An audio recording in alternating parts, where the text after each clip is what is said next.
জলে গিয়ে ও স্বয়ং ভুল করে ফেলেছে। ব্রহ্মদেবের বরদান অনুসারে ওর মৃত্যু কেবল জলের মধ্যেই হতে পারে, তাও তখন যখন ওর শ্বাসনালী ছিন্ন হবে।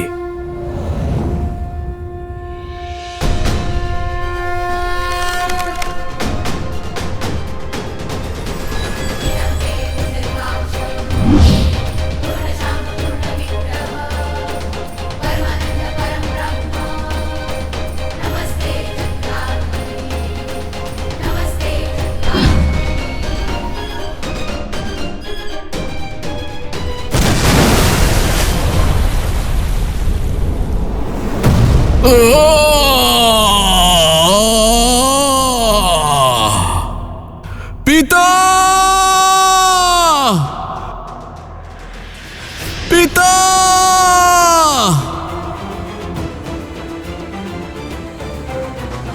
সংহার দমন! ভাস্কর্ণ, যে ভুল রাবণ করেছিল তা তুমি করো না। তোমার পুত্রের মৃত্যু থেকে শিক্ষা নাও, প্রতিশোধের কথা ভুলে ফিরে যাও।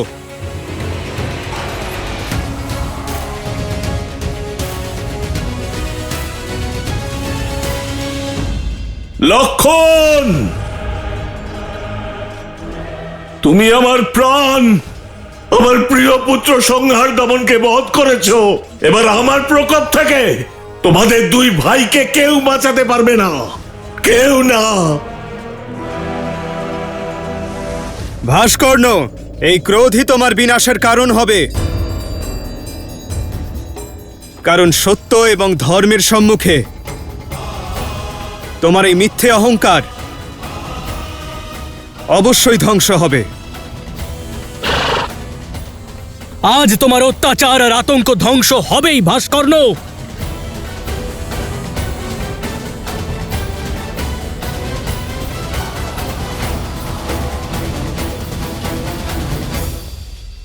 পবনপুত্র, তুমি অস্ত্র ধারণ করতে পারবে না, কিন্তু ওর সংহার করার জন্য তোমার সাহায্য প্রয়োজন।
হনুমান,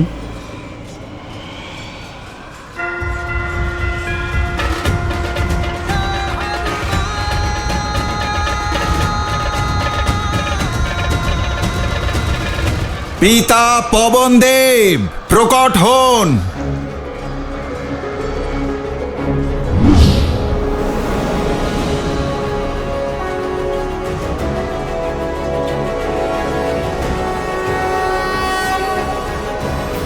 প্রণাম প্রভু। কেন স্মরণ করেছ পুত্র? পিতা, শ্রীরামের কাজের জন্য আপনার সাহায্য প্রয়োজন। আমি কিছু সময়ের জন্য আপনাকে আমার ভিতরে সমাহিত করতে চাই। শ্রীরামের কাজ আর পুত্রের আহ্বান কোনোটাই উপেক্ষা করা সম্ভব নয়। তথাস্তু।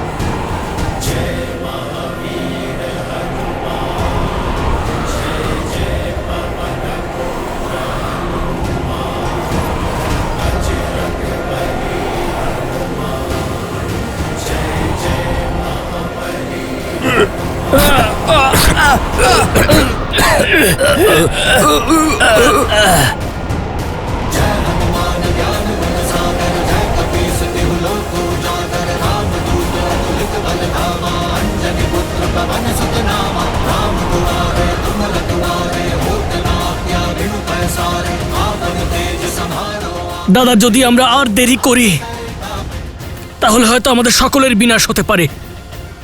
কিছু অনর্থ হওয়ার পূর্বেই তোমাকে ওর বিনাশ করতেই হবে। লক্ষণ, বায়ু এখন ভাস্কর্ণের সংস্পর্শে নেই, কিন্তু ও এখনো ধরিত্রীতেই রয়েছে। ও যতক্ষণ ধরিত্রীতে থাকবে ওর বিনাশ অসম্ভব। লক্ষণ,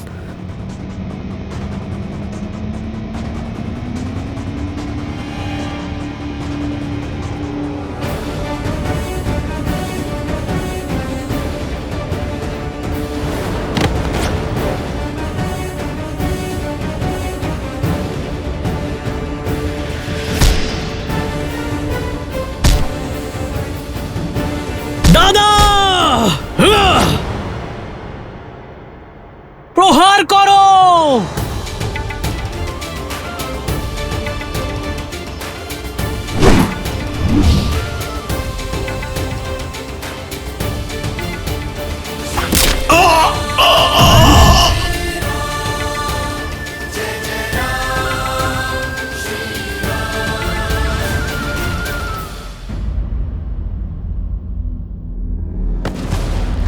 লক্ষণ,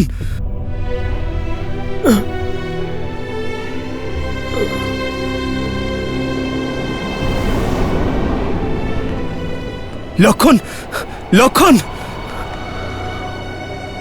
লক্ষণ, লক্ষণ, লক্ষণ, লক্ষণ, লক্ষণ, আজ তুমি আবার আমার প্রাণ রক্ষা করলে। লক্ষণ,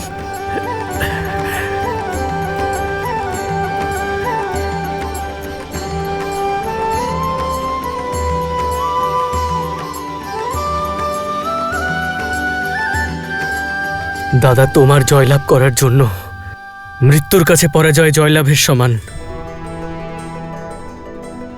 কাল ভোরে অযোধ্যার উদ্দেশ্যে আমরা রওনা দেব, আর ওখানে প্রত্যেকটি ঘরে আমাদের বিজয়ের পতাকা উড়বে। যাও লক্ষণ, আর সৈন্যদেরও নিশ্চিন্ত হয়ে বিশ্রাম নিতে বলো। যথা আজ্ঞা দাদা।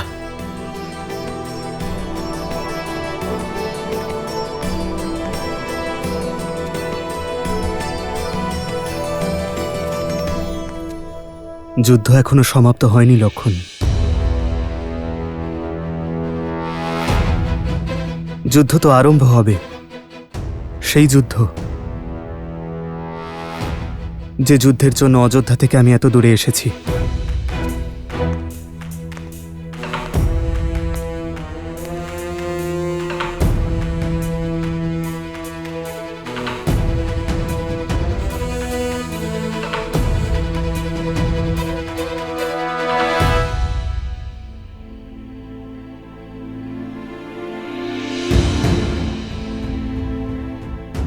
শুনেছ তোমরা কি সব কথা হচ্ছে নগরে? রাজা রাম আর মাতা সীতার ব্যাপারে।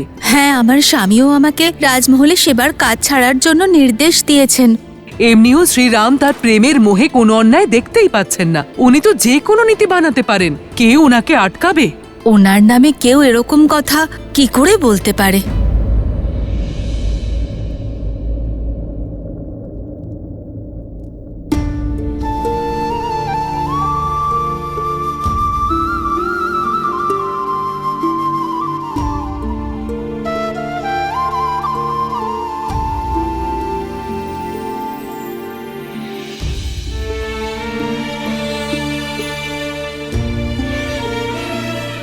সীতা কখনো চিন্তিত হতেই পারে না আর্য, কিন্তু এক হবু মায়ের স্বপ্ন ভেঙে যাওয়ার কষ্ট অবশ্যই আছে।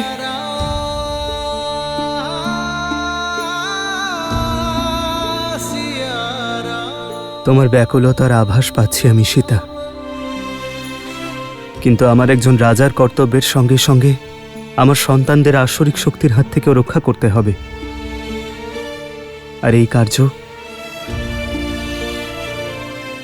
আমায় একাই করতে হবে।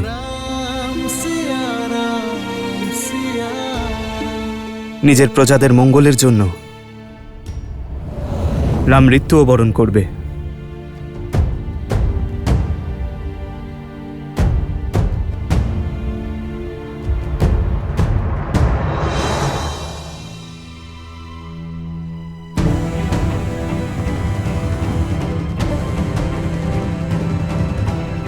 এত রাত্রে প্রভু হাতে ধনুক নিয়ে কোথায় চলেছেন?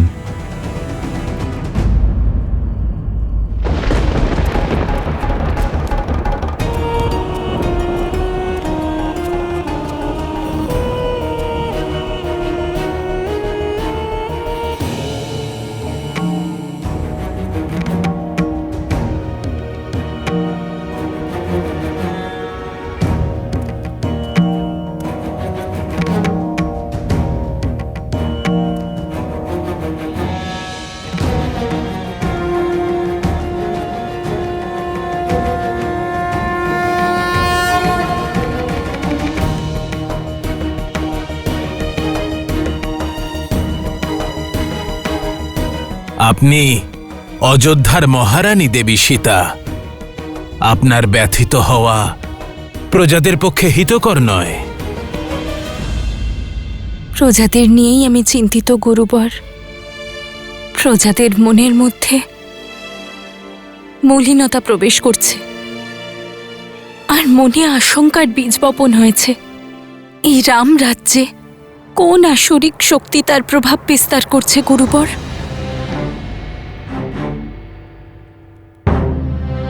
মানুষের প্রকৃতিই হল অস্থির হওয়া দেবী। সাফল্যের মধ্যেও ব্যর্থতার ভয়, যাত্রা শুরুর পূর্বে গৃহত্যাগ করার ভয়, বিবাহের সময় স্বাধীনতা হারানোর ভয়, নতুন দায়িত্ব পালনের সংকোচ সর্বদাই থাকে। মনে সর্বদা দ্বন্দ্বের ঝড় চলতেই থাকে। এটা স্বাভাবিক, এটাই সংসারের আধার, সত্য। কিন্তু কিছু অসত্য এখানে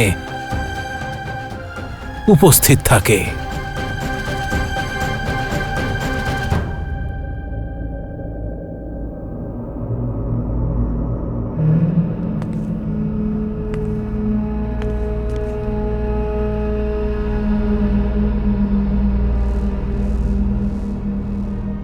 আমি আহ্বান করছি সহস্রমুখ রাবণ, সম্মুখে এসো। অসত্যের এই গুণ যে সে সত্য থেকে দূরে থাকতে পারে না। আমি জানতাম তুমি আমায় অনুধাবন করবে। এবার কথা এবং প্রহার লুকিয়ে নয়, সামনাসামনি হবে। পরাজিত হবে রাম। আমাকে যতবার কাটবে ততবার উঠে দাঁড়াবো। পরাজিত হবে তুমি, পরাজয় স্বীকার করো। লুকিয়ে থেকে কোনো লাভ নেই সহস্রমুখ রাবণ। রাম আমাকে যতবার কাটবে ততবার উঠে দাঁড়াবো আমি। পরাজিত হবে তুমি, পরাজয় স্বীকার করো।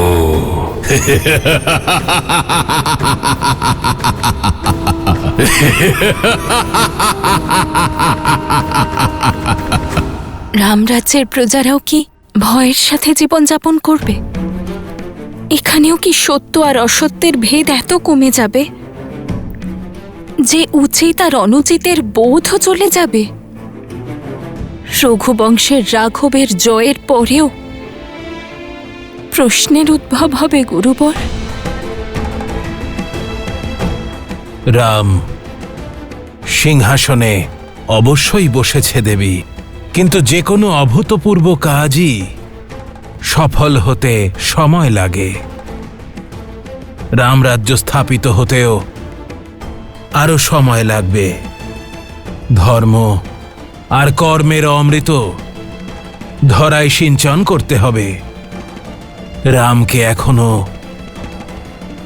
অনেক সংঘর্ষ করতে হবে।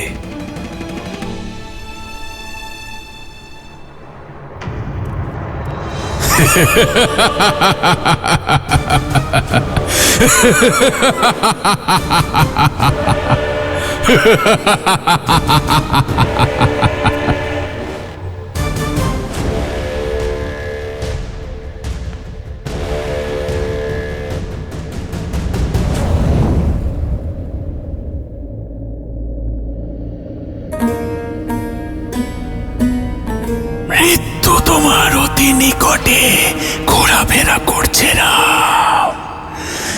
তোমার সুখের অযোধ্যা আমি বিনাশ করে ফেলব রাম, চিহ্ন মাত্র থাকবে না।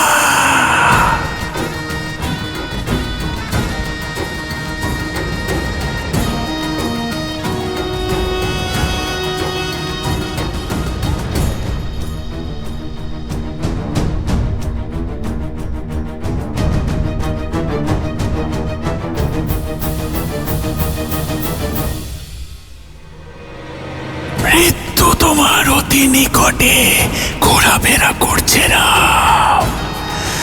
তোমার সুখের অযোধ্যা আমি বিনাশ করে ফেলব রাম, চিহ্ন মাত্র থাকবে না।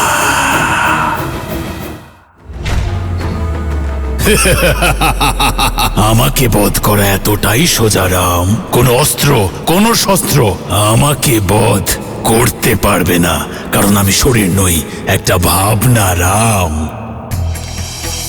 বিদ্যাধরী গন্ধর্বী চঞ্চলাক্ষী সহস্র রাবণকে অভিশাপ দিয়েছিলেন যে ওনার মৃত্যু হবে মাতা লক্ষ্মীর অবতারের হাতে।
আমার বিনাশ এতটাই সহজ মনে হয় রাম। কোনো অস্ত্র, কোনো শস্ত্র আমার মৃত্যুর পথ প্রশস্ত করতে পারবে না, কারণ আমি শরীর নয়, ভাবনা রাম, ভাবনা। আর ভাবনার বিনাশ কোন অস্ত্রে সম্ভব?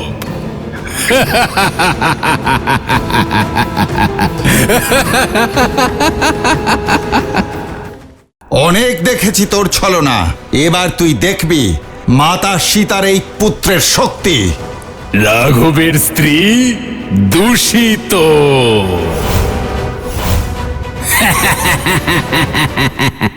এই আসরিক শক্তিকে হারানো সম্ভব নয় গুরুবর। যার বাণ অসত্য, ধনুক অধর্ম, তাকে পরাস্ত করা সহজ কাজ নয়। বারবার অসত্যের পুনরাবৃত্তি ঘটলে তাকেই সত্য বলে ভ্রম হয়, মনে নানা সন্দেহ উৎপন্ন হয়। সেই জন্য প্রয়োজন এমন পরিস্থিতিতে ব্যক্তির মনকে দৃঢ় রাখা। আর এই দৃঢ়তা শক্তি দ্বারা নয়, সংস্কার দ্বারা আসে। সুসংস্কার দ্বারাই একে পরাস্ত করা সম্ভব। এমন সংস্কার যা ব্যক্তির চেতনাকে পবিত্র করে আর সমগ্র সংসারে সুসংস্কার স্থাপিত করে। নারী শক্তি, অর্থাৎ এই ভয়ঙ্কর অসুরকে কেবল এক নারী শক্তিই পরাস্ত করতে পারে, কোন রাজার অস্ত্র শক্তি নয়।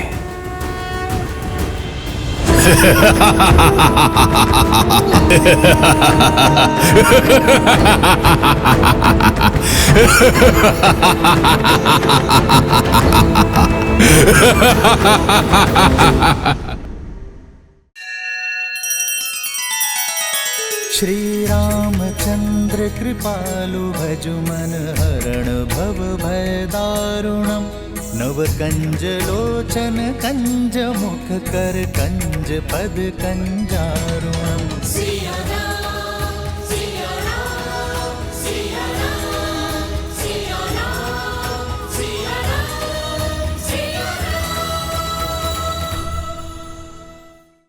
অনেক দেখেছি তোর ছলনা, এবার তুই দেখবি মাতা সীতার এই পুত্রের শক্তি।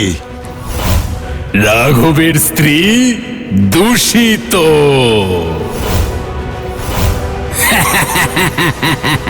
অধর্ম নিজেকে যতই লুকিয়ে রাখার চেষ্টা করুক, আমার শ্রীরাম তাকে নাশ করার কোনো না কোনো উপায় ঠিক খুঁজে বের করবেন।